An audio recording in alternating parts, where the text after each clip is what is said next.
All right. Oh yeah, the lights, the lights, the lights. Hold on. Let there be light. Boom. All right, got those things on. Welcome everybody. Today's art business webinar. My name is Patrick. I run the marketing department here at Art Storefronts. Been doing that for years and years and years. We can get into the agenda, as it were, for today's session. And it should be noted that we run like 3 of these things a week. And sort of the idea is that somehow you guys have been drawn into the Art Storefronts ecosystem, and you're like, all right, who are these guys? Do they know what they're talking about? Can they help me actually grow my art business? Why did they email so damn much? All these various types of questions, right?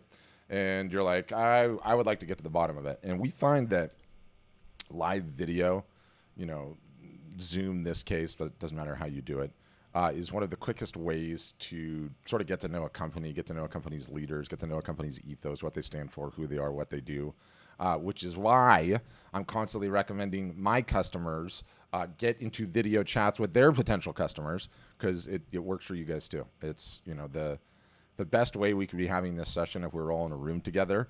And, you know, because we are all on geographic, different parts of this geography, different parts of this planet, that's not so possible, is it? So what is the next best way? It's video. So that's why we hold these sessions. Because I run the marketing department, today's session is more just I rant about various marketing related things and then answer your questions. So that is the game plan for today. If you're like, okay, well, I actually want to get into all the packages and plans and see all that and show me the software and the back end and all the bells and all the whistles that you guys offer, we have a different thing for that, which is, you know, what we call a demo. And despite the fact I hate that word and it's stupid and it's a software related thing, that's how you test drive the car, the software, the plans, the packages, and see all that stuff. And so we have buttons literally everywhere. We probably harangue you incessantly to fill that stupid form out, and that is the way that you do that. So if you want to get a demo, that is that part of the process. But what I've been ranting a bunch about lately is Instagram. So what I'll probably do is kick off the session talking a little bit about Instagram. And one thing I should note, going back here, if you look at the bottom of your Zoom window as this thing's rolling along, there's like a little speech bubble icon in the middle, and it says chat next to it. So if you throw messages in there while I'm rolling along, I'll see those in this little chat thing, and I can answer them. And then we can kind of just get through the presentation portion. And then after the presentation portion is done, we can get into the Q&A where I'll answer any questions you have about anything. Anything that we do at Art Storefronts. Be happy to hear about, you know, where you are in your art career, what's going on, what are you struggling with, what do you need help with. You've got questions about anything. Been at this for 10 years, die-hard stone cold marketing assassin myself, and I have over 10,000 customers, and I get to see all their data. So not just who's selling what for what price, originals, limited editions, what media types, what sizes, merch, all of that. But also I get a look at their analytics data, which tells me where all those sales are being generated from, which allows me to call BS on a whole lot of things, which is really enjoyable because you guys are fed a line of BS out there all over the place on what it takes to be a successful artist or photographer, when it's really pretty simple. It all boils down to one thing. Every single solitary person in this Zoom call has a marketing problem. And until you fix that marketing problem, the business is not going to grow. It's quite literally that simple. Like, I don't even need to know or ask, because I've done quite a few of these. If I was to say, like, by a show of hands, how many of you guys would just like to create and have somebody do everything else and have a big business, right? Every single solitary hand in the room would go up like, yes, that's what I want. Reality is that world doesn't exist. It's nonsense. There's only 3 ways to make a successful art and photography business in today's day and age. One is the gallery model. The gallery model works for so few people, it is absolutely mind-boggling. One of the examples that I always like to use is, let's say a successful art business, as we define it for today's purposes, is $100,000 in gross sales per year, right? Okay. You make $100,000 in gross sales per year in a gallery. Then the gallery takes 50%. So you're left with $50,000 coming to you, minus your expenses, minus your studio, minus your rent. You're left with like $35,000. So that is not anything even remotely resembling a living wage for most folks. And the rub of it is, It's less than 4% of artists and photographers that are trying to sell their work that even get into a gallery and even get to that level. If we try to paint an even rosier picture, triple that income, let's say $150,000. What did I say the original? Oh yeah, $300,000. Okay, so now we're 150 minus expenses, 120, 130. That is less than 1/10 of 1% of people that are in galleries in the United States and elsewhere. So not a viable model for most people. The analogy on that one that I like to give is like the number of people that are in that system in a gallery model doing that well is kind of like the number of people that you know that play a sport versus the number of people that you know that are professional athletes in that sport, right? It's not even close. So I love people that get in there and even derive some of their income from it, but big picture, it's just really not a viable business model. The second way to grow a successful art of photography business in today's day and age is become a road warrior. You're going to do anywhere from 35 to 45 shows and fairs a year, paying the booth fees, loading the car up, staying in a crappy hotel, eating crappy food, 8 hours a day on a Saturday. And oh, by the way, you pick that day where it's pouring rain or there's like torrential winds, right? And don't get me wrong, I love the shows and fairs. I think every artist or photographer that can should attempt to throw in 3 or 4 of them. I sort of consider them part of a balanced marketing diet for an artist or photographer. But it's really, really hard to do, right? Like those are serious life sacrifices you have to make away from your family and all the rest of it. But it is totally a viable path to get there. I think if I was 25 years old and I was giving advice to myself before the wife, before the kids, before the mortgage, go and do as many shows and fairs as you can, because I've seen customers that have done that in their younger years. I've got one guy that put 185,000 miles on his van just going to these shows and fairs. And now he's got a healthy 6-figure-a-year business and he barely does shows anymore, does like 3 or 4 of them. So it's totally a viable way to get there, but it's really, really hard. And the third, okay, is the path that we advocate, is the path that most want, which is you sell direct, okay? You keep all of the income that you earn. More importantly, you keep all the information on who your customers are, in contrast to the gallery, right, where you have no idea who's purchasing your work. You have no idea. You can't market to them in the future. And then you're responsible for the marketing. And the rub in all of this is it's an actually easy thing to do. It's simple, not easy. That's the better way to say it. It's a simple thing to do. Simple, not easy. The not easy part is you have to grind at your marketing for years. You have to grind at your marketing for years. And, boil the cynicism out of it completely. Like, it doesn't matter if you sign up at Art Storefronts or you leave here and you go somewhere else, or you decide not to get started right now. I don't know what the alternative is. I don't know any other way aside from you artist, you photographer, taking your marketing responsibility personally and getting good at it and being excited about it, that you can make it. Like uploading your stuff to a marketplace.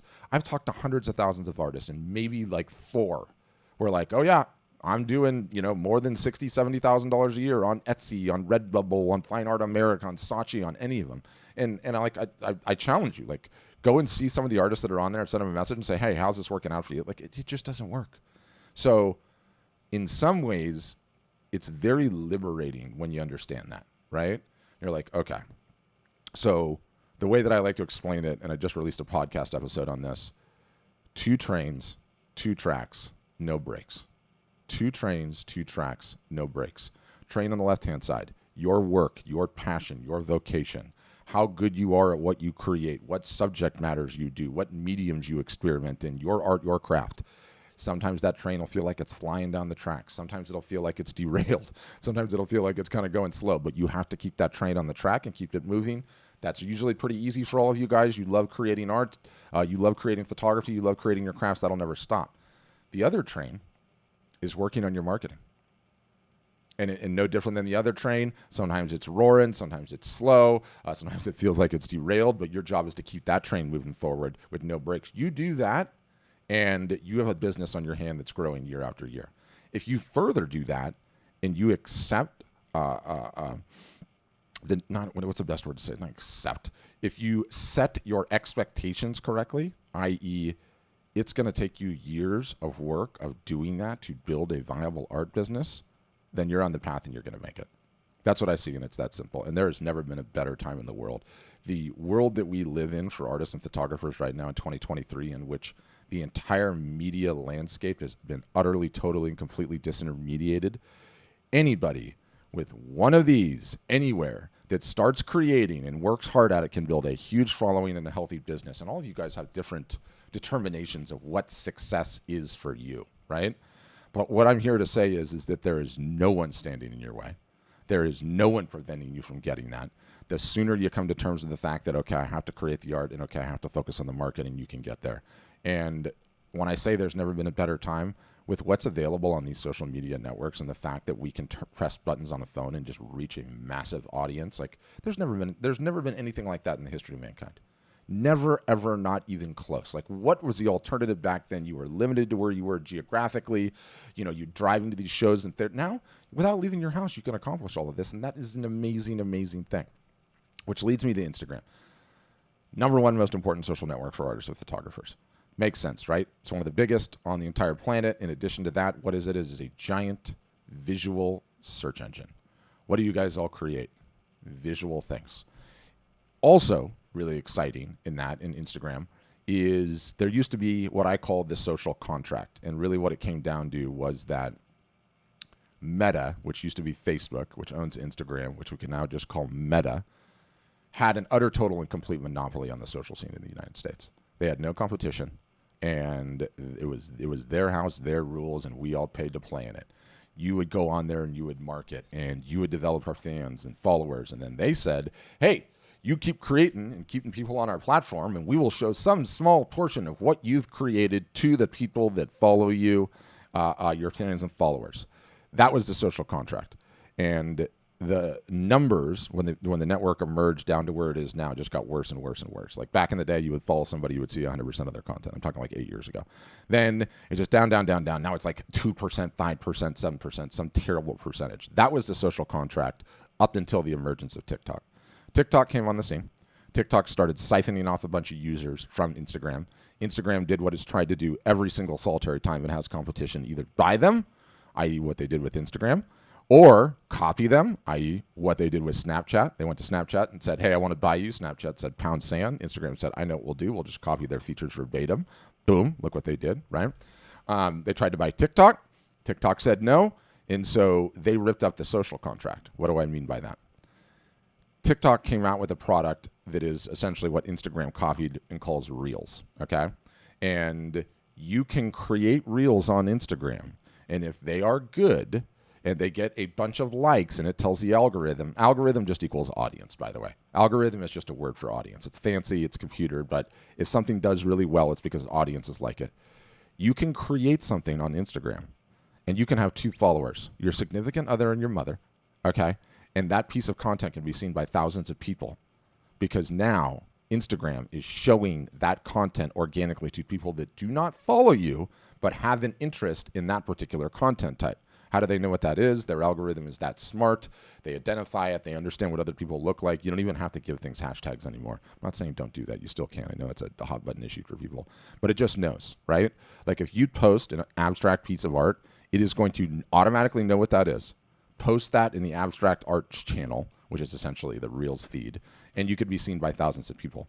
And that represents a remarkable time, an absolutely, utterly, totally, and completely remarkable time in marketing. And if you guys can learn to take your marketing on Instagram, Facebook is also important, although secondarily, seriously, if you can make a commitment to say, I want to do this, I need to make this happen, I want a business here, I'm willing to put in the work now, you can have a tremendous business. You can absolutely have a tremendous business, and that's a very, very encouraging thing. So I can't even remember what I titled this thing to begin with. If you guys like, we can dive into some Instagram techniques and tactics. If you like, we could do a choose your own adventure here. If you like, I can audit some of your Instagram profiles and take a look at them and explain some of the things that I recommend that you do. I can create some content in real time in Instagram to demystify just how easy it is. And I'll let it go dealer's choice. Throw it in the chat. What do you guys want to do? What are the options? We can just go right into the Q&A. We can do some live demonstration stuff on Instagram. I can audit some of your guys' profiles.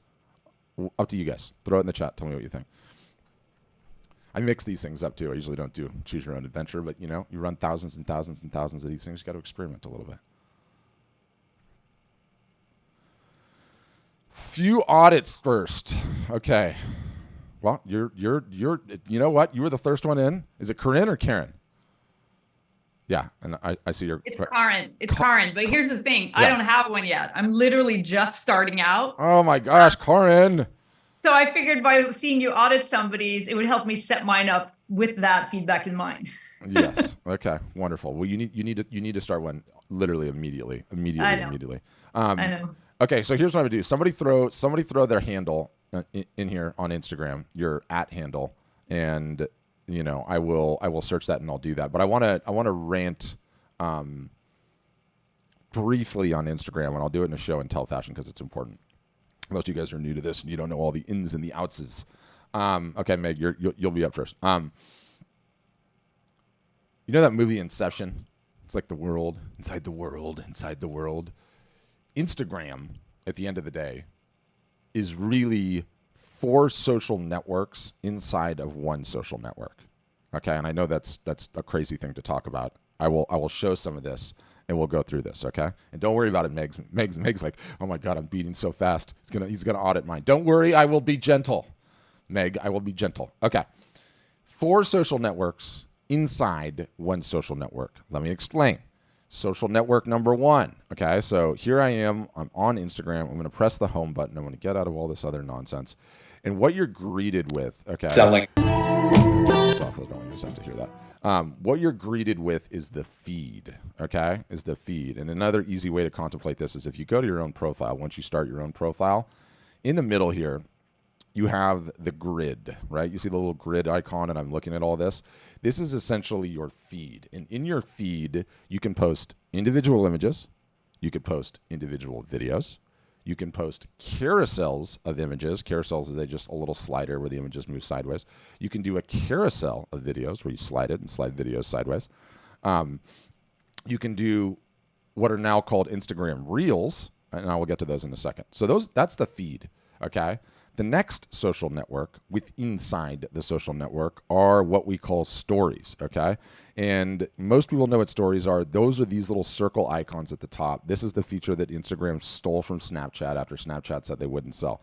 And they are portrait orientation, i.e. cell phone orientation, i.e. 9:16, either images or videos or memes or a bunch of different things. And this is in itself a social network within the social network. Okay, so that's number two. Number three is Instagram's newest product, which is called Reels. And so if I go back to my profile, to the left of the grid are Reels. And this is so confusing. I mean, I'm a social media expert and I have a hard time explaining this, but just bear with me for a second. Any video you create on Instagram is now automatically turned into a reel, okay? A reel is 120-second or less video, okay? And so if I go in here and I press this little plus button, you see I can create a reel, a post, a story highlight, don't worry about that, or a live, okay? Those are essentially the four social networks, by the way. The post, that goes into the feed, the story goes into the stories, the reel, the little short video, or the live. So because every video that you create on Instagram is a reel automatically, they're all called reels, which is, I know it's so confusing. But a reel is 120 seconds or less. It's a combination. I'm going to create one for you. I'm just going to show you guys this because I feel like I have to. So I'll show you one of those, okay? The fourth social network, all right, is live video. And the live video is absolutely insane.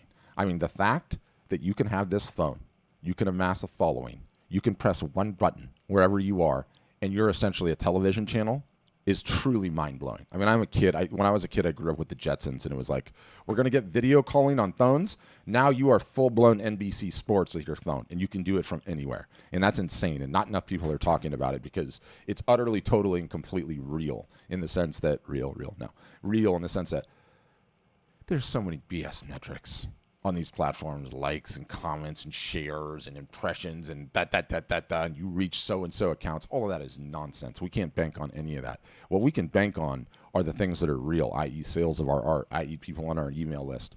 But when you go live on Instagram, you are instantaneously having a conversation with people, okay? I don't believe view counts. I don't believe the counts reached. When I see another human being that's leaving me comments in real time, I know that's real, right? So that's really, really powerful.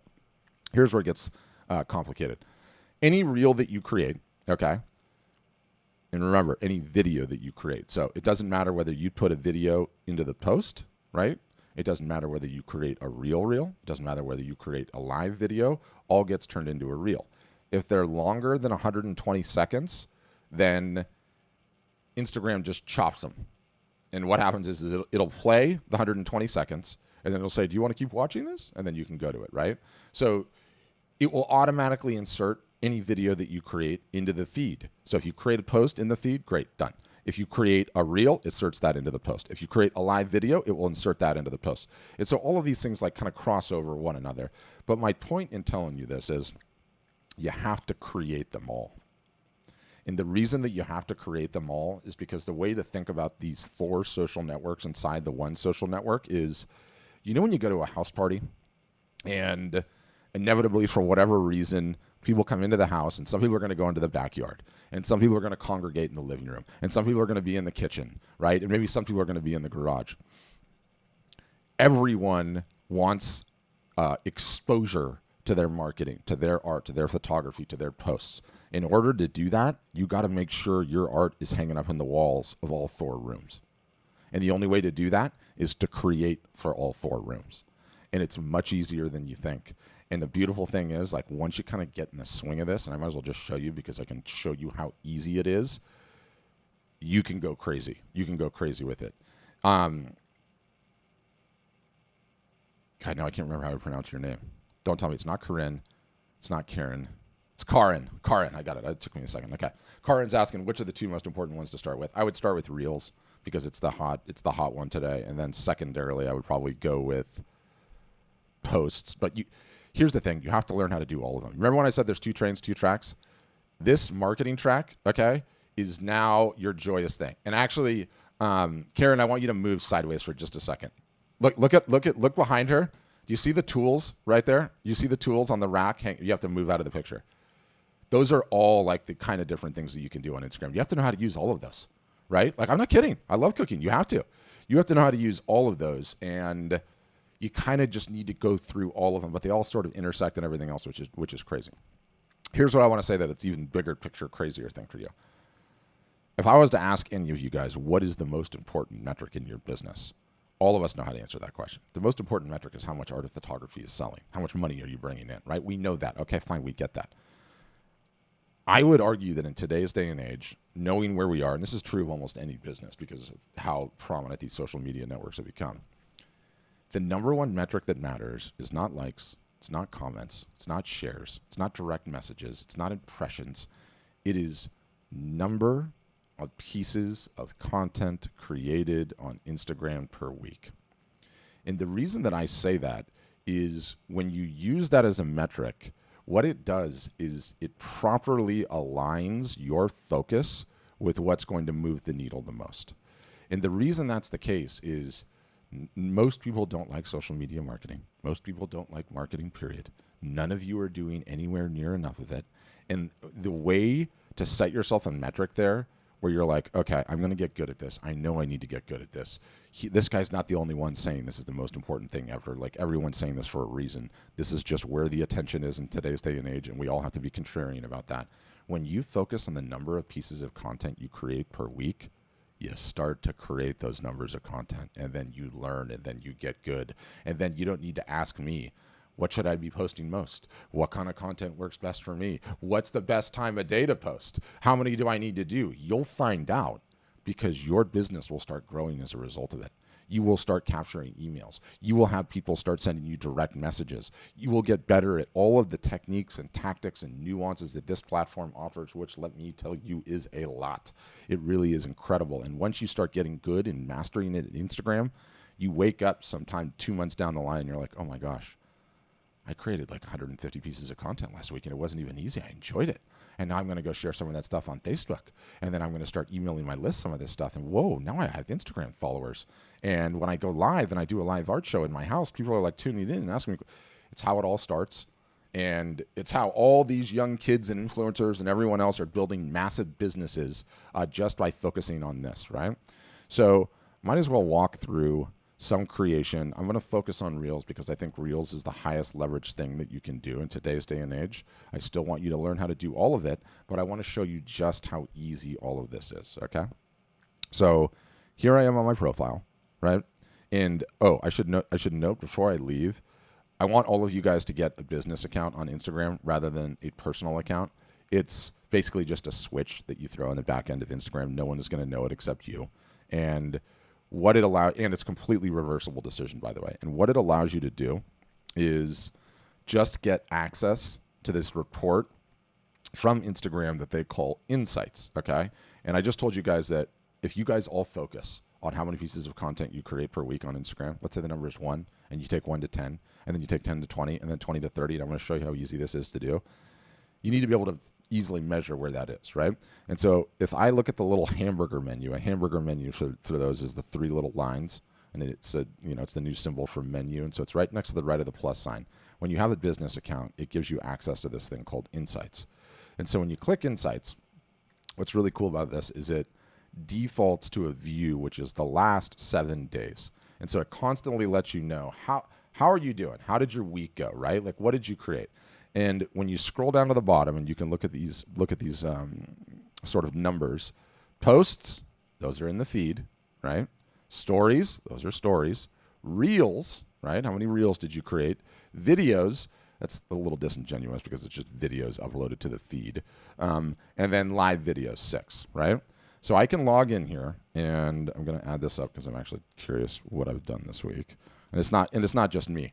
I should also note that, sometimes people call me the guru. I hate that stupid term. A guru is somebody that isn't actively in the trenches doing it every single solitary damn day. I run the marketing department at this company.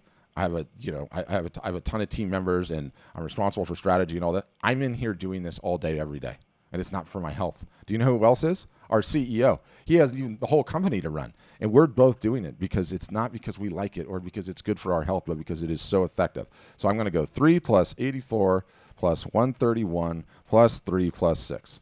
So in the last 7 days, we've created between the CEO and I and my team 227 pieces of content on Instagram. That's crazy. That's a very, very high number. I don't expect any of you guys to get to that anytime soon. But that just shows you, like, should I be worried about total follows or accounts engaged or accounts reach or likes or no. You come in and you look and you say, what did I do in the last 7 days and how am I going to get better, right? You write it down on a sheet. I did so-and-so number of pieces of content yesterday. So anyway, so that's how you get to that report. But let's just start out with creating a reel. So I hit the plus button, and you can see it says reel, post, story highlights, live, guide, fundraiser. And guys, this whole thing's being recorded. The minute this thing's done, I'm going to send you this video. I realize I talk at 100 miles an hour. I try to slow down. I do not have the ability to do so. I've never been able to do so. So don't worry. You're going to be able to go back and watch the replay. So I'm going to click reel, okay? And what it does is it automatically turns my camera on.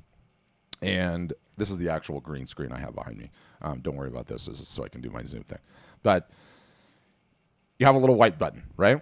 So one of my favorite reels to create, which are so incredibly easy, which you guys can all do too, is despite the fact I have a real green screen behind me, you guys have a green screen feature too because Instagram has it. And so if I move this bottom button over to, you can see it says green screen. And it's doing its little, normally it's instantaneous. I don't know. I'm going to have to quit it and restart it if it doesn't sort itself out here. Hold on, let me just see.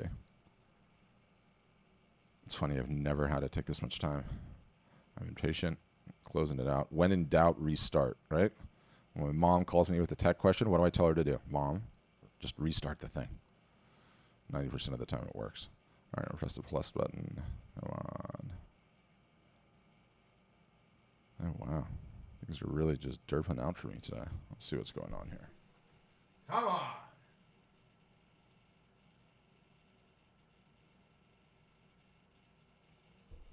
Sorry, folks. This is what happens sometimes when you're trying to do. All right, let's see if it works this time. There we go. Okay, plus sign, reel. All right, good. Now it's going to work. I can see. So I slide over 2 buttons, and it says green screen, right? So you can see on the phone instantaneously what it's done is it's used its AI technology to make it feel like I'm not really using a green screen. And you guys can do this anywhere. It works anywhere. Inside, outside, in the car, low light situations, great light situations. And what you can do is you can move yourself around, okay? You can change the background, and it gives you a bunch of these images. And this is where it gets interesting, right? It can also use any of the images that you have in your camera roll. And so this could be a screenshot that you take in your phone of literally anything, okay? Or it could be a video, you guys showing your work, some collectors that just purchased a piece and the two of them are holding it and smiling, you and your process, you and your dog, someone wrote you a nice email, you could screenshot that, a nice social media comment, you could screenshot that. It can literally be anything, and it instantaneously throws you in there like that, right? Which is really pretty amazing. Now, what I'm going to do, I need to think about something to rant on. What should I talk about right now?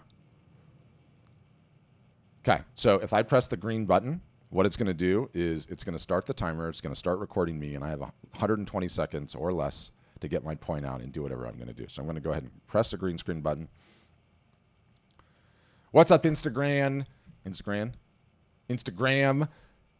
How many pieces of content did you create on this platform last week? I want to know. I'm going to start holding you guys accountable. I'm teaching office hours tomorrow on Thursday, and I'm going to ask to look at your analytics in depth because I know that the number of pieces of content that you create on this platform per week is the whole ball game. If you have a business account, I want you to go to the hamburger menu on your profile. I want you to go to Insights and tell me what it says. How many pieces of content did you create in the last 7 days? That's what the default view will be in Insights. And leave me a comment. If one of you drops an impressive number, I am going to go to your profile and spend 25 minutes auditing everything that you did and make a video and post it here on Instagram. And no, I'm not kidding.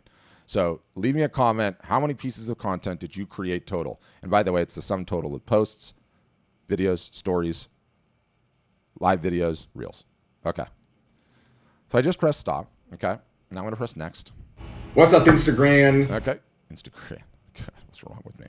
I'm going to click share. And this gets to the point where you can do some fancy things here, right? Like I could edit the cover and change the cover if I wanted to. I could give it a title if I wanted to. I could give it a hashtag if I wanted to. For the purposes of this, I'm just going to click share.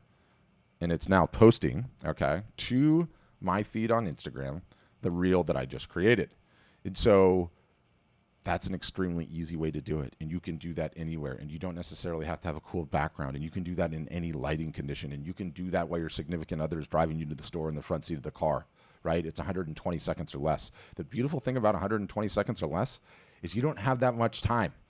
So you don't have that much things to plan and worry about, right? You can be nice and snappy. Like Beth, you could go sit on that couch. I think it's probably a virtual background, but you could go sit on that couch behind you, hold the phone up, talk about your art for 120 seconds, what the inspiration was, and then end it. Boom, right?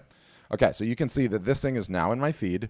If I come here to this particular reel that I just created, you see there's a little paper airplane on it. And this is what I talked about earlier when all of the 4 social networks inside the one social network are all sort of integrated and play with one another. In fact, let me just show you that from scratch.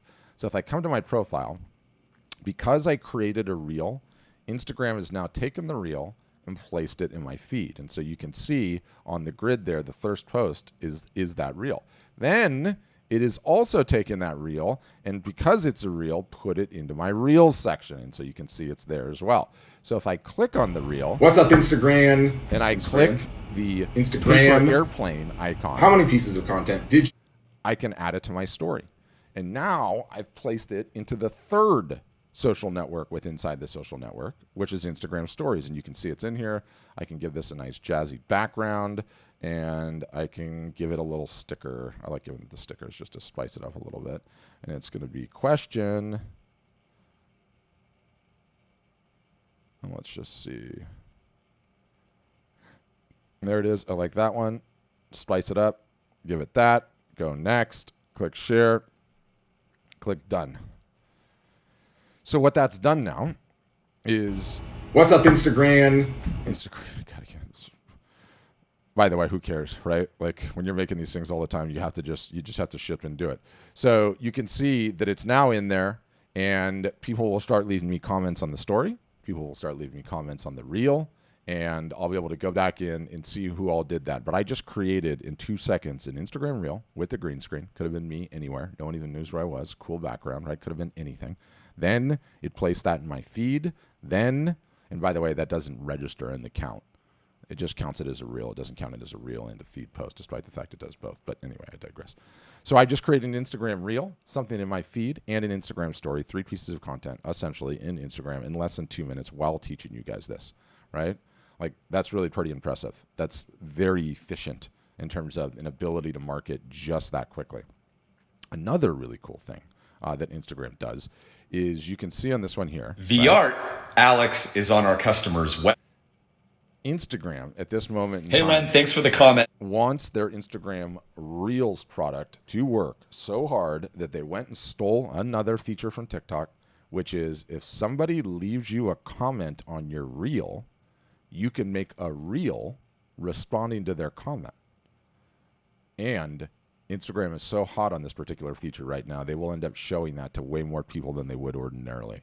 There's these occasional little moments in time where Instagram pulls any of the social networks really pull the, hey, this is what I want done. If you do my bidding, I will help you get in front of more people. And so we look for these little opportunities in time. We exploit them while they last. They don't last long, but this is an opportunity in time right now in this moment. So what I'm going to do is I'm going to grab a reel that I did earlier that I know has a ton of comments. Or what's one? In fact, I'm just going to do this. I'm going to go to my comments and I'm going to see so I can show you guys this in real time. I can show you this in real time. The puns write themselves, I tell you. Thanks for the response. Let's see. I do a lot of art. Okay, this is a good one. Did he respond to this one? I don't know. He didn't. So I'm going to respond to this one. So on this comment. Are you an artist looking to grow? Oh, quiet, you blowhard. That's my boss. Technically, I'm allowed to do that. All right, so there's black. Okay, so it's basically grabbed by hitting reply, and I did that really quickly, and I'm sorry. Are you an artist looking to grow? So here's the comment, right? And everyone understands a comment loosely in social media. You can hit reply and, write out a text reply to the comment. That's something we're all used to. But because this is a comment on an Instagram reel, I now have unlocked this little blue button, right? And so by hitting reply to this person's comment, it's grabbed their ad handle. So this person is going to get mentioned, okay? And then it's thrown this little blue button. And when I click this blue button, it automatically grabs that person's comment and it puts it right above my head on Instagram, which is really, really cool. So I can move this thing down a little bit and have it block my forehead. There's reasons I'm doing that. I'm not going to talk about it. This guy's asking a question that I get asked all the time. Okay, so obviously I have a ready prepared answer for this one. And it is, I create 6 different types of media. How am I ever going to have a brand? Okay, so that's the question he's asking me. Can I do that? Is that possible, or do I need to have a narrow and defined niche? Some of you likely have that question, so I might as well answer it all the while. And yes, Kim, I already said it, that they stole it from TikTok, so I know. We all know. Okay, I'm going to respond to this guy's comment. What's his name? Kay Hurston. What's up, Kay Hurston? Great comment. I get that all the time. And no, you do not have to worry about it in the slightest. The reality is that everybody thinks they need to have a brand right out of the gates. And you'll never even know if you have a brand or if you don't have a brand until you start selling the work. One of two things happens when you start taking all of your various different creative mediums to the market. Either an 80-20 emerges, meaning 80% of your revenue comes from 20% of your work. It's called Pareto's Law, in which case in point, you have a brand, time to go all in on the 20%. Or the other happens, which happens just as much, which is a smattering of all of it sells. And the reason that that happens is because you are the brand, the artist, just as much as the work is. Who are you? What makes you tick? What makes you interesting? How do people like your creative eye? Are you a dog person or a cat person? That is just as important as the work itself. The reality is, though, no one can tell you that ahead of time. The only thing that can tell you that is you getting the work in front of enough eyeballs to find out if you have a narrow and defined brand or if you don't. So don't worry about it. Don't stress about it. Get working on your marketing. Get working on your selling. Get the work out there into the world and find out. Thanks for the question. I click stop. I click next. What's up, Kay Hurston? Great comment. I get that all the time. I click share. So are you an artist looking to grow or? Sorry, I know that's really loud. Next, I could grab that and put that in a story. Now I just created 2 reels, 2 stories, 2 things in the feed, all in a period of about 5 minutes. That's insane. That's amazing, right? It's the type of thing where you realize when you get good at this. I think between the CEO and I today, we've done like 50 of these already today, and it's not the day's halfway over, right? And it's a muscle like anything else, right? It's like, again, I'm staring at Karen's kitchen here, Karen's kitchen here, and I like cooking. I'm super into it now, so it's going into my mind. It's like I looked up this recipe for these special potatoes and wish you'd like push a cookie cutter thing through them and they make these nice little cylinders, and then you do them in the oil and you put half chicken broth and you put it in the oven. There's a lot of particulars in that particular dish, okay? You got to do it like 25 times until you can nail it, right? I'm talking nail it every single solitary time. Perfect crust, right amount of chicken broth, pull it out at the right time. All of them are the same size. Do you shave the top of them with the thing that you peel the carrots with to give it a nice little beveled edge? All of these things, right? That's what this is too. Like, this is the art form that helps you get your art, your photography in front of more eyeballs than you ever could in the history of mankind. It is an art form.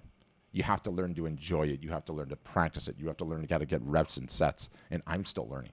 And I'm supposed to be a social media marketing expert. I've been doing this for 10 years. I'm still learning. So the point is that when you come to terms with the fact 2 trains, 2 tracks, no breaks, you start working on this. You start getting better at it. You start learning things. And more importantly, all the while you're growing your ability to storytell in the most important social network that exists for artists and photographers today. That is a big, big deal. As a final, I'm going to do a live broadcast just because I want to show you. I love the live broadcasts. I love them for a myriad of reasons, for thousands of reasons, for tens of thousands of reasons. But, especially relevant for you guys are live art shows. What do I mean by live art shows? You show off 3 to 10 to 15 pieces, talk about your inspiration, talk about what the cost is on it, and let them know that they can DM you, okay? They can DM you, and I might as well, do I have it up? I think I even have it up. Let me just see. This is literally one of my favorite things to do here. I got to cue this up here. Let's see. Is that going to get it up? I think so. Come on. Kick. Did it go? Get up there. What did I do here? I did something. When you have small children, you have a complicated setup. I find that my small children, there's not a lot of respect. Not a lot of respect for the complicated setup. Just bear with me. This will take just a second. All right, there we go. Now I got to make it full screen. Give it a quick filter. See, if I didn't do this thousands of times a day, or thousands of times a year, whatever it is, something like this would rattle me, but I just don't care. So I want to show this to you. This is my quick start guide to running live art shows. I'm going to put the link in the chat just so if anybody bounces and they want to know, they can take it. But what I'm going to get to is it here. Here's an example of a live art show. Okay, that's my buddy Matthew, super talented painter. And here he is in his studio, which is really his garage. Okay, and I don't know why. I got to talk to him about these sleeveless shirts, you guys. Stop. If you're going to buy the shirt, either buy a tank top or buy a shirt with sleeves, but don't butcher the poor shirt. So this is him showing his artwork in his studio, okay, with numbers, and you don't have to be this fancy. But the idea is that he's just showing off the art and he's talking about it, right? And he's pulling them off the wall and he's saying like, hey, I've got all of these originals in my house and it's got to go. And you can do this. He did this one on Facebook, but you can do it on Instagram. And I've had my customers run thousands of these, by the way, literally thousands. I have so many examples of this. It's like actually staggering. And anybody can do it. These are just little clip snippets, right? Anyone can do it from your house without leaving. And because of these live video broadcasts, it's honestly like one of the most staggering things in the history of mankind, because it's almost like the way that I like to think about it. I own that piece from him, by the way. The guy's got the same last name as me. I call him my cousin, but we're not related. Anyway, the takeaway on this, Therapeutic Malik, the takeaway on this, you guys, is that you can do this from your house without leaving. And it's almost like you have a retail store in the mall where going live is you opening the doors on the retail store in the mall, and people can come in and you can just start having this conversation. You can be selling in real time. And it is so insanely easy. I'm going to show you. I'm going to show you in real time. Again, real, play on words. How many times can I do it? Plus sign. Live. You can see it gives you a little count. it might be a little hard to see for you guys, but it says 53 followers active right now. So if I press that live button, I'm going to potentially reach 53 of my followers right now. That's real. It's tangible. I can see it. What's up, Instagram? I am teaching people how to go live on Instagram by showing them just how easy it is to go live on Instagram. So I am in a Zoom right now. By the way, if anyone wants to join this Zoom, all you have to do is leave a comment on this live broadcast with the word Zoom, and I will send you a link. You can register and you can pop right in and join us if you're so inclined, if you would like. But I put out an offer on an Instagram reel earlier, okay? And I'm going to put it out to all of you guys right now.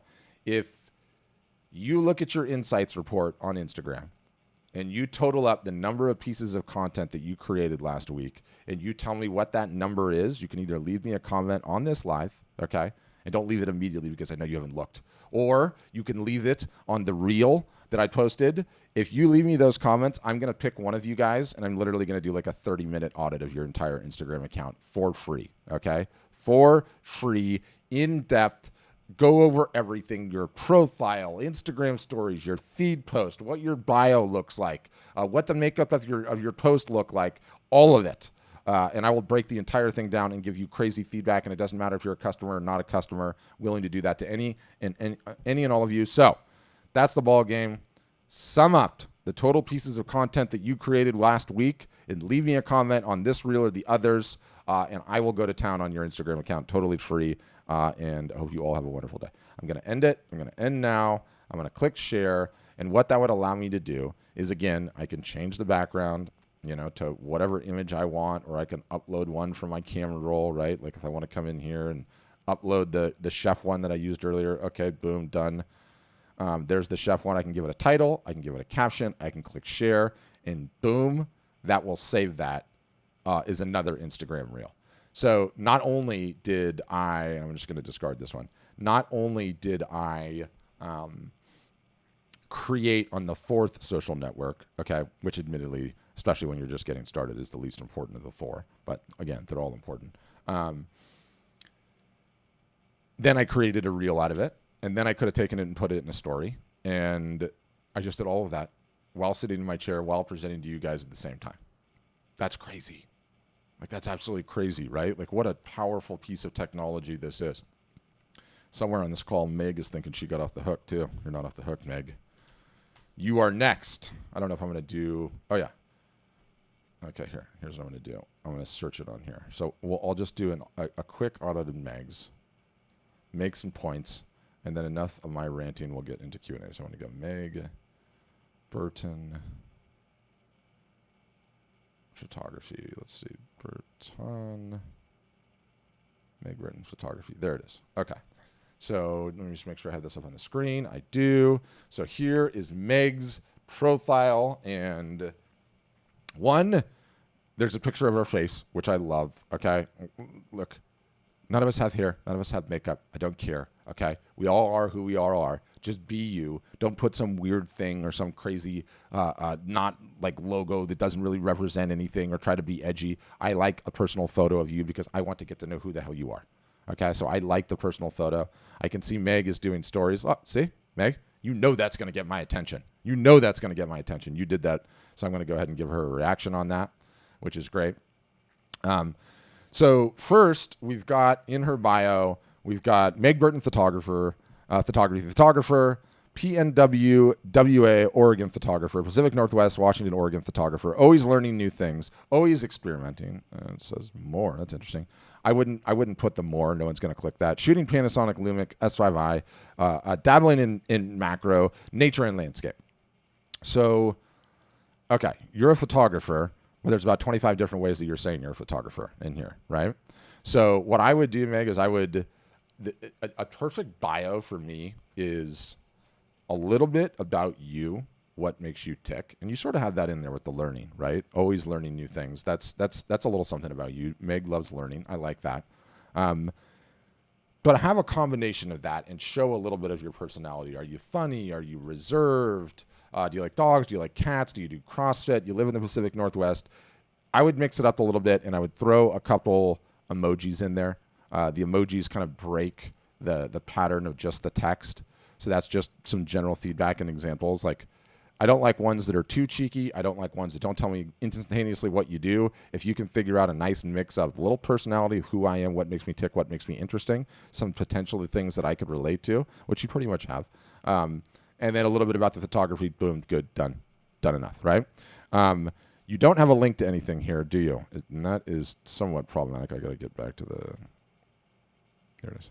Did you have a link to anything? No, you don't. So you don't have a link. That's a problem, which tells me you don't have a website, which is also a problem, but we can get to that later. You do have one story highlight, it looks like. Yo, guys, made the BH Photo story. Boom. That's a big deal. BH Photo is awesome. Have you been to that place in New York? It's a bunch of Hasidic Jews in a conveyor belt. It's amazing. You tell them what you want, and then they put the guy in the back like puts it on the conveyor belt and it goes, comes out amazing. Anyway, I digress. So that's on that. I would like to see more story highlights. Story highlights, you guys, the easiest way to think about them is they're essentially, they should be the menu to your website. So you see on Art Storefronts, it says webinar, about us, demo, art business, morning show, podcast. I got to update these. I haven't updated these admittedly in quite some time.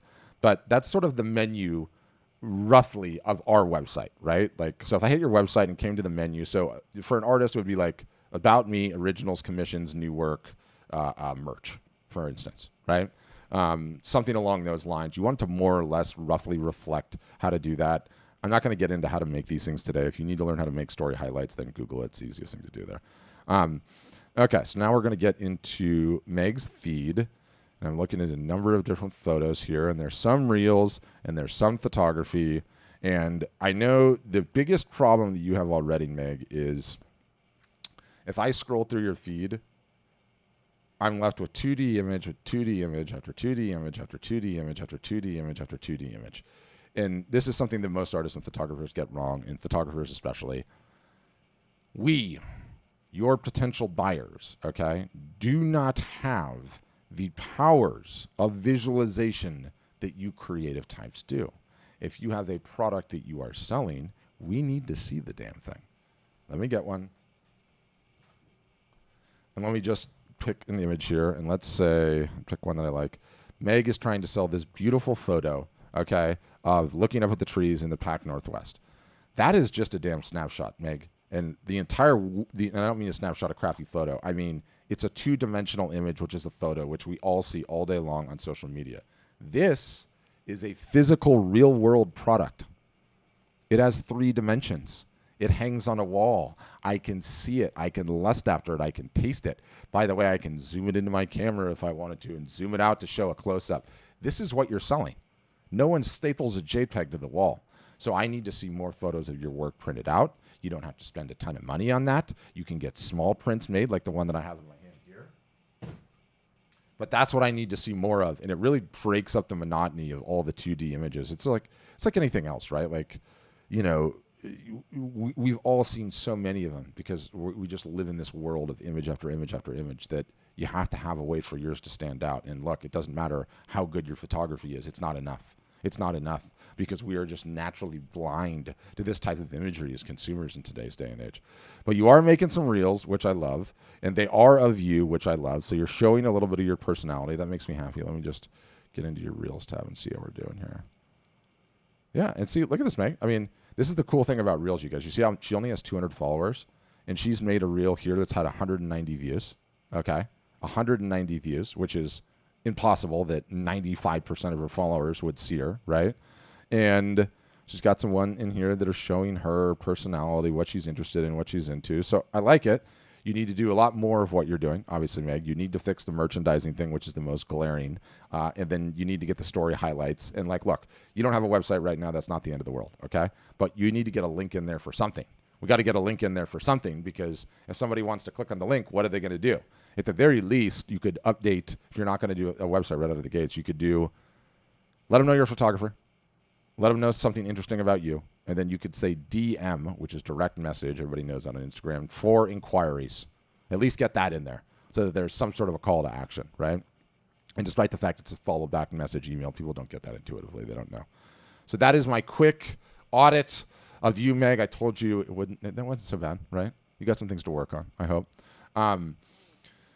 All right, enough of me blathering on. Let's open it up to Q&A. How does the Q&A work? If you are one of the brave ones that has your camera on and you have a question, all you have to do is the old school hand raise. I will see that.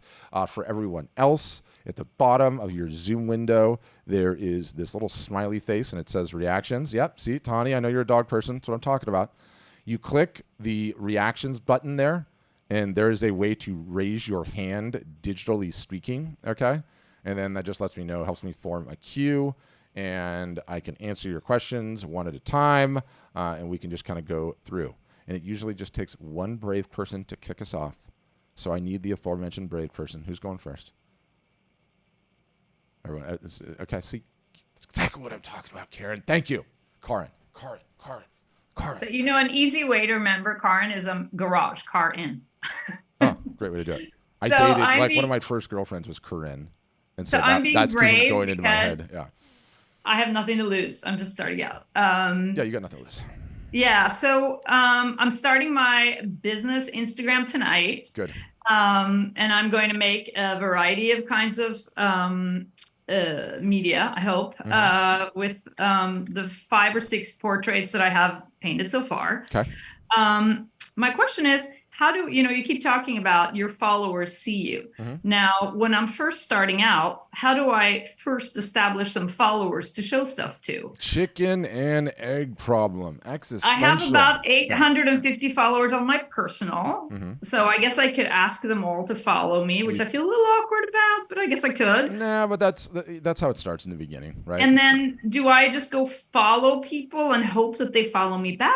Or like, what do I do to start getting the flywheel going? So in the beginning, it's all of the above. Beg, borrow, steal, swindle, all of it. Like, early on, you got to do all the things. And it's hard at first, right? It's like low and slow. The real right answer to the question is just turn your personal account into the business account and get going. But obviously you have a ton of friends and family and everyone on there and you don't want to do that. And I totally understand that. So once we get past that hack, yes, it's send them all direct messages and be like, will you just follow me and share a post now and again? It would be hugely impactful for me. Anything that I can do for you, let me know, right? You can clearly cook. Are you the cook?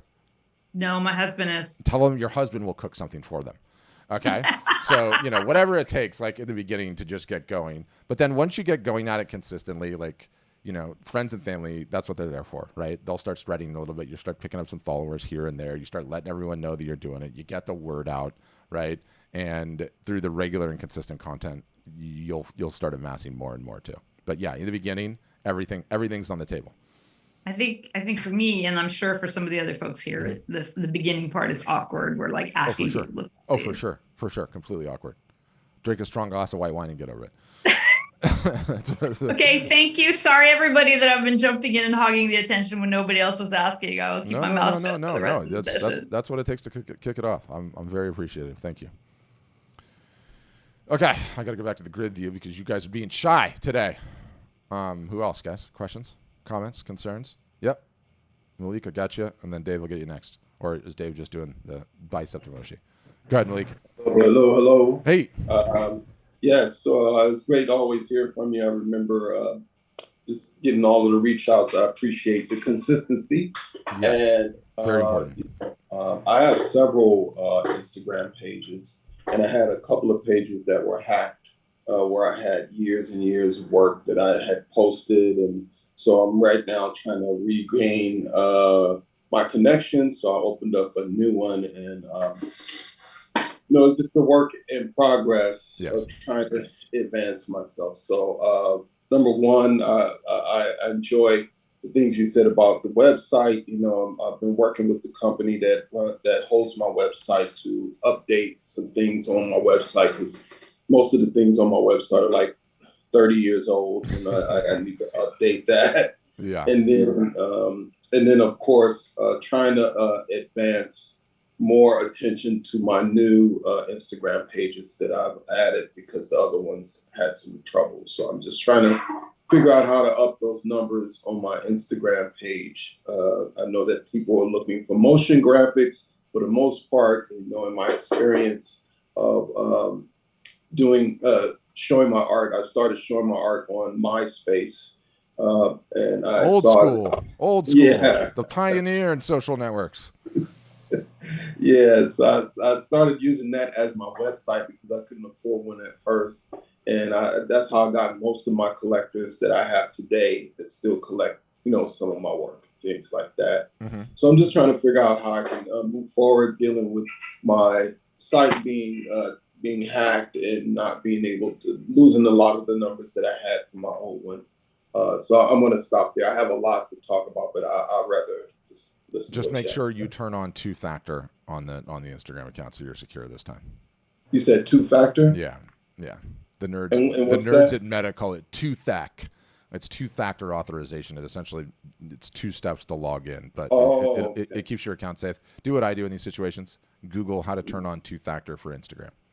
Gotcha. Or I wouldn't even Google. I would do YouTube because then you're going to get like a nice step-by-step, Yeah. Right. Yeah. Okay. Gotcha. But I love it. You've been in the game a long time, so you know this thing works. Consistency. Consistency. Thanks, Lee. All right. And I can't tell, Dave, did you have a question? Did you not have a question? You did? I'm going to unmute you. It looks like you do. Go ahead. Yeah, okay. I had a question. I was just kind of getting started off like, see that just fell. Damn it. That's all right. Oh well. That's what happens during lives. I'm sorry about that. No, yeah, if I took you through my house, you would see what I got going on. But I just kind of, not to play the sympathy card or anything, but I just lost my significant other, so I kind of been all over the place. Sorry to hear that. But it's okay. It's okay. I mean, it's just something to deal with.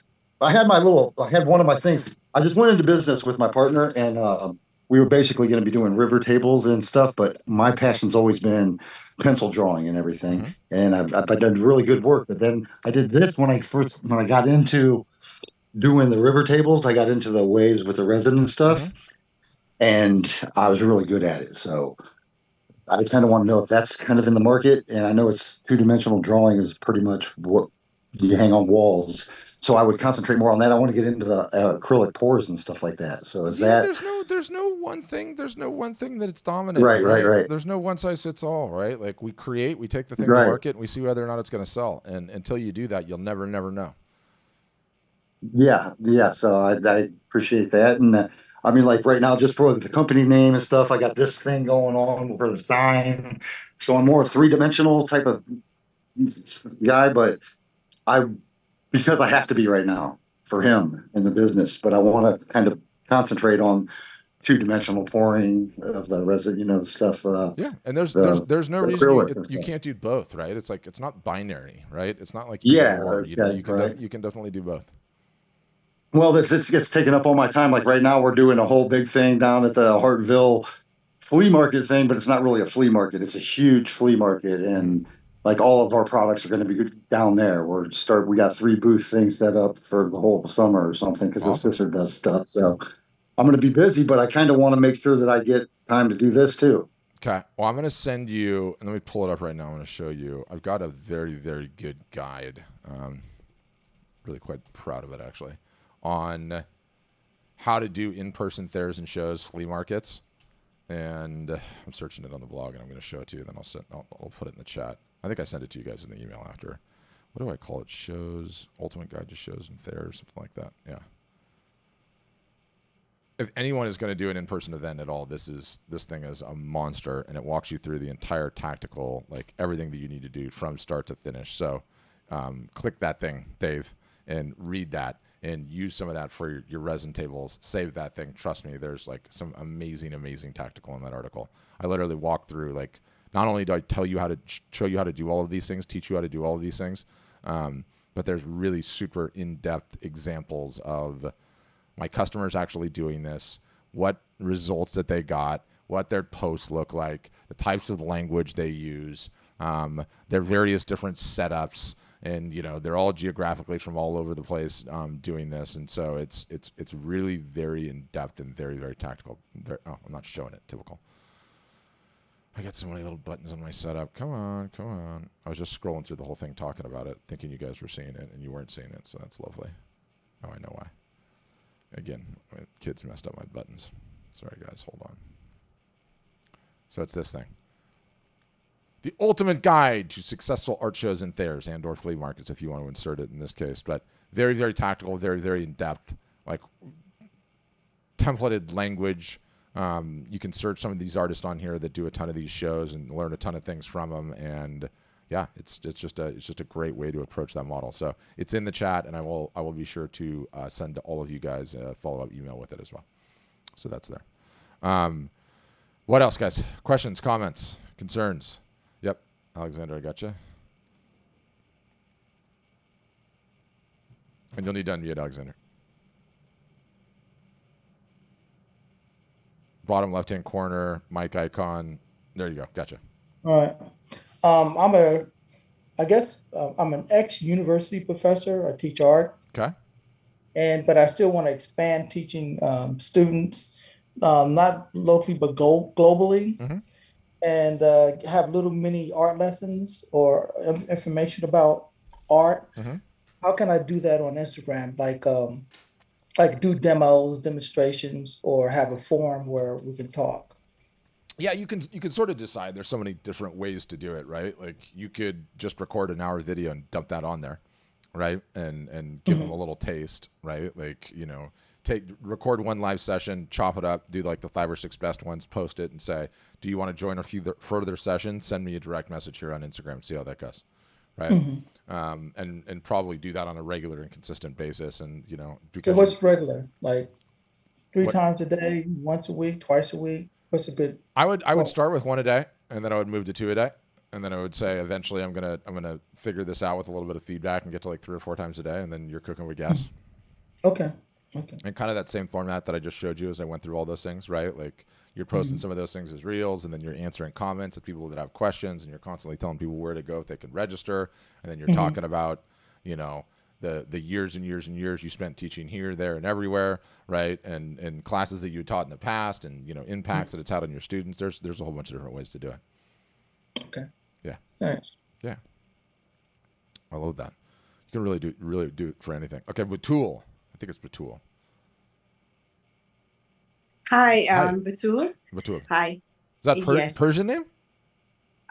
You can say yes, it is. It is. Got it. So I've been painting for some time, and I do all sorts of. I'm doing landscapes and still life, and I am on Instagram, and my handle. I can post my handle, and it's Batul _RH.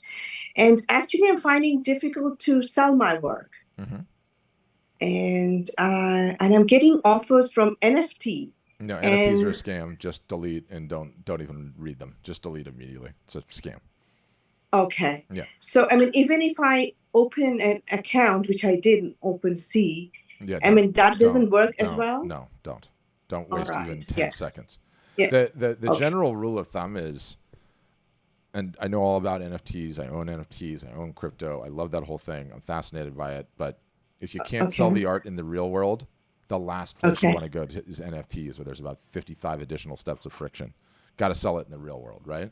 So All right. let's start there. Have you sold any art in the real world to? Yes, I did, and I do get small orders. Yes, I do. Okay. But you know, I want to grow. I want to grow basically, and actually, I mean, it's been not very. I mean, it's been recent, I would say. I've moved to Toronto, so I'm very new here in the market, and I do want to participate, and but I'm not able to reach the right people, you know. So my basically, it would be nice if you look at my work and maybe DM. Or I mean, I just need some help to promote myself and even get out there. Yeah. The struggle that all of us face, right? It's yes, certainly real. right. But you have been posting on Instagram regularly and frequently. Yes. Just I've been doing it like just started. It's been more than a month, but I posted quite a few. I made sure I was doing it every week, and I just got busy. So I'm a little slow now, but I will continue to do so. Yeah. But from last week, I did. That's the discipline. Like literally, what I want you to say in your head is, I'm going to do it consistently, 51 Yes. weeks a year, and I'm not going to worry about even looking at it. or looking at the stats or stressing about anything aside from how much I do consistently each week for 51 weeks. Okay. That's it. All right. No, I've been doing that. I know. I mean, I've been told that I've been doing, yeah, but I'm not making many reels as such. But after listening and from you, I think I should start making a lot of reels. Yes. Which I didn't. And I did participate in some of these sponsorship events. So from there, I did get a few people contacting me. And then again, on Insta, I did get a lot of hidden followers out there. And yeah. So my basic concern is I want to start selling my work, to the right clientele. And and and when you first start marketing, it's not easy. The first couple of years are really hard. Like, it's when you come to terms with that and you give yourself that right expectation, you realize like, okay, it's not supposed to be easy at first. Like, you can go a couple of years without selling anything sometimes. That happens on a regular basis. I mean, don't get me wrong. I've got customers that sign up and are killing it within the first couple of months, and they all have such multi-varied age and niche and area of the world they're in and size of their friend groups. Everyone's got different circumstances when they come in. But the point is that the fact that it's really, really hard for the first couple of years is 1,000% normal. That is the norm. Not some I'm just going to start marketing. All of a sudden I'm getting all these sales. Like, that just doesn't happen. That does not happen in the real world. You have to get the word out there. You have to do it consistently, and you have to do it for a while. Once you realize that, though, then you're focused on the right task. You're not going to get, down in the depths and say like, okay, I'm going to treat my marketing like I treat my New Year's resolution. I sign up for the gym in January. I'm going 4 days a week in January. March rolls around and I haven't been once, right? Rinse and repeat, rinse and repeat, rinse and repeat. Don't do that. Just stay consistent, stay at it, and you'll do great.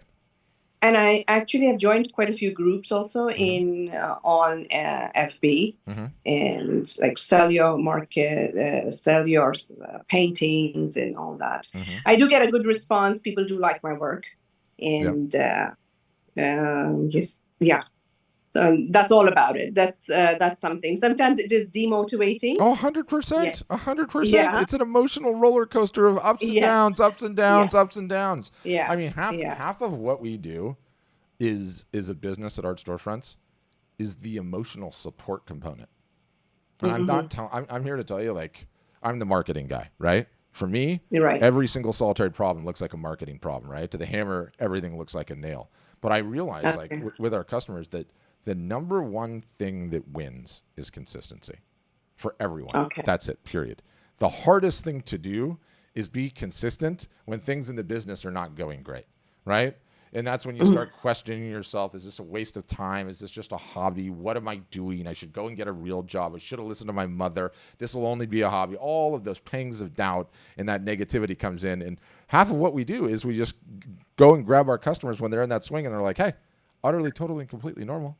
Here's somebody that was 3 years further down the line that will tell you that they felt that way 50 times in the first year, but they kept going, and now their business is starting to climb, right? So that's just how it goes. Sure. And being real about that is really, really important. Okay. Yeah. Thank you. Good. Thank you so much. So I'm just going to send in my Instagram handle. I'm just going to type in. Okay. And and I'll take a look. I'll throw you in the running for people that I might potentially audit. Okay, thank you. Thank you so much. Okay. Thank you. Thanks, Vital. All right. Yeah, it's not glamorous at first. And, it's one of the things that, like, really infuriates me more than anything else is, like, you guys go and find any successful artist or photographer that you know, and not one that you think might be successful, one that you know is successful, and ask them how long they've been at their marketing. Every time it's going to be years. Every single solitary time. It doesn't just happen in today's day and age. And guess what? It never did either. It's always been hard. Malik, go ahead. Hey, no, I just had a suggestion. The thing, and you're absolutely right. I mean, there's ups and downs. Art is not a commodity. Mm-hmm. However, I always say accessories are really important, so that when your downtime is down, you got things that people like that they can afford to purchase. Whether if it's light covers with your art on it, or bath towels and things of that sort. You have accessories so that when you go to maybe your local, if you're vending a lot and stuff like that, it's a great opportunity for people to be able to purchase something with your art on it. And I know a lot of artists don't like that because they want to be people to buy real art. But I think that most of my collectors, I have a line of pendants that a lot of my collectors love pendants. So I create pendants for them, and then those pendants sell the art on the pendant as well. So that's just something that I would suggest as well. Awesome. Yeah, I rant on that quite a bit of like how important, the question of pricing always comes up, and I get into pricing on a regular basis. And how do you price your artwork? What do you need to have? What's important? You search online and everyone's like, here's the formula to price your artwork. It's size times the material used times square inches divided by pi to the third power. Like, such nonsense. And don't get me wrong, those stupid calculators, I know why people made them, but let me just be brutally honest with you, okay? That is nonsense. Here's how it goes. It's very simple. If the work is not selling, it doesn't matter what calculator you have, okay? The work has to sell. It must get out into the world. Picasso being interviewed by this Hungarian guy named Brassai in a book called Confessions. Is it Confessions on Picasso? I'll go look it up in a second. Was asking Picasso advice for how he should price his work.